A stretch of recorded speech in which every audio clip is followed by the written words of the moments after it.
Governing bodies.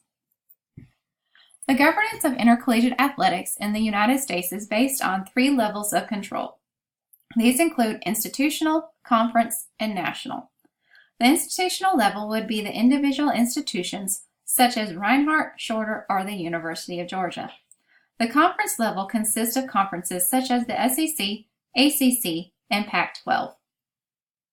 At the national level, there are 5 different organizations that govern intercollegiate athletics. These include the following: NCAA, NAIA, the National Junior College Athletic Association, the United States Collegiate Athletic Association, and the National Christian College Athletics Association. At every college institution, there is a specific hierarchy that particular school follows. The larger the institution, the more people that the hierarchy will involve. Regardless of the size of the institution, the student athletes are always at the bottom.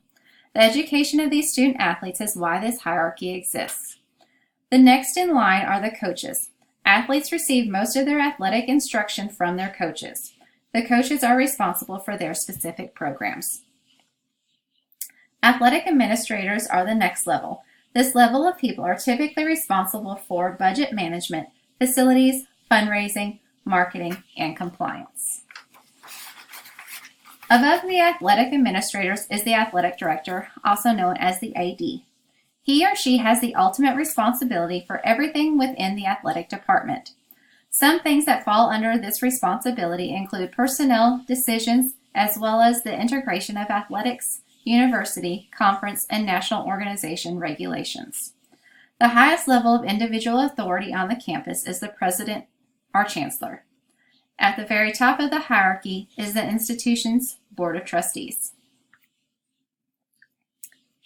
Let's take a closer look at the institutional control.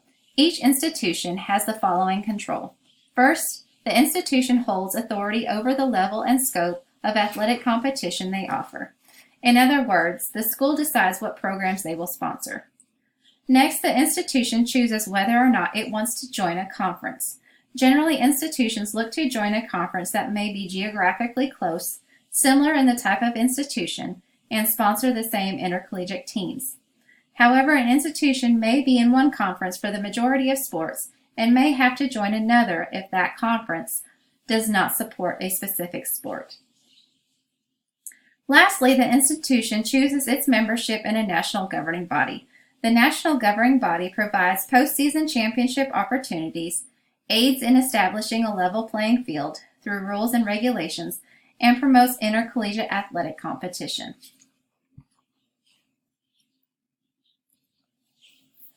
Even though there is a hierarchy of governance on college campuses, rules compliance starts with the student athlete. Student athletes make the decision to play for a particular school. By doing so, they also voluntarily agree to follow the rules put in place by the school, conference, and the national governing body. As you know, not all athletes agree with all the rules, or choose to follow some and not others. By making that decision, that student athlete jeopardizes the success of the team, staff, and institution. Coaches have more responsibility than just winning. They too must follow the rules set in place by the school, conference, and governing body. They also must monitor their staff and student athletes for rule compliance as well as student athlete eligibility. At larger institutions, a compliance department will exist. This department helps educate all members of the athletic department about the rules that must be followed. As I mentioned before, the AD has the ultimate responsibility for all matters that take place in the athletic department. Even though the AD is responsible for the athletic department, the president or chancellor has the final authority in the structure of institutional control. When looking at institutional control, there are 2 other groups of people that are stakeholders of an institution: internal stakeholders and external stakeholders. Some institutions have faculty governing bodies. However, their authority varies greatly among institutions. Another role faculty plays in institutional control is through the role of the FAR, which stands for Faculty Athletics Representative. The FAR is a faculty member who holds no rank in the athletics department. Duties may include advising the institution's president on athletic-related issues, being the liaison between the faculty and athletic department staff, and providing academic oversight for athletic programs to ensure student athletes are eligible and remaining active in the classroom. All institutions have a governing board whom the president must answer to. External stakeholders range in power, but can influence an institution. Fans, donors, alumni, media, and apparel companies are all examples. They do not have direct authority over an institution. However, each can impact an institution in some way. For example, if a donor wants a coach fired, they can threaten to withhold future donations until that action is taken. The actual organization can vary tremendously from conference to conference. The organizational structure is generally determined through member representation. The original appeal for institutions to join a particular conference include ease of scheduling, opportunity to compete in a season-ending championship, officiating bureaus, legislative services, rules compliance involving education and interpretation, and promotion of schools and conference. At the conference level, leadership is responsible for providing governance and opportunities for professional development for both athletic administrators and student athletes. Conference leaders must meet regularly to discuss possible or proposed legislation, issues or concerns about scheduling, and possible rule changes such as video challenge in SEC volleyball. The NCAA is made up of 1,117 colleges and universities, 100 athletic conferences, and 40 affiliated sports organizations. According to the NCAA website, the organization's purpose is to govern competition in a fair, safe, equitable, and sportsmanlike manner, and to integrate intercollegiate athletics into higher education so that the educational experience of the student athlete is paramount. The NCAA headquarters is located in Indianapolis, Indiana. The highest-ranking employee of the national office is the president, who is advised by a senior management group. The rest of the staff is organized by functional units that include membership and student-athlete affairs, enforcement, communication, finance and operations, championships, and administrative services.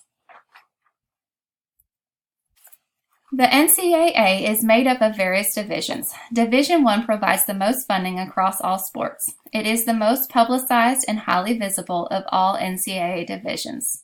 Division I includes the FBS, which is Football Bowl Subdivision. This subdivision includes the Power 5 schools who are eligible for bowl games and have significant financial needs. The FCS, which stands for Football Championship Subdivisions, are lacking financially compared to the Power 5 schools. They are not eligible for bowl games, therefore they host their own championship. Lastly, in Division I is Division I AAA. Division II has an intermediate level philosophy that emphasizes an appropriate balance between athletic participation and athletics. This division provides more limited funding through scholarships. Division III is the largest and most diverse.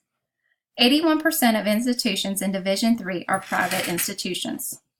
Athletes receive no athletics-related funding. However, 40% of all NCAA athletes compete at the Division III level. School level, the governor body will be within the state. Divisions may be broken down by student enrollment like it is done here in Georgia, or it may be broken down by geographical area. The GHSA is the high school governing body here in Georgia. It is made up of state officers, an executive committee, and office staff. According to their website, their purpose is the promotion of education in Georgia from a mental, physical, and moral viewpoint, to standardize and encourage participation in athletics, and to promote sportsmanship and an appreciation for the study of music, speech, and other fine arts through region and state competitions.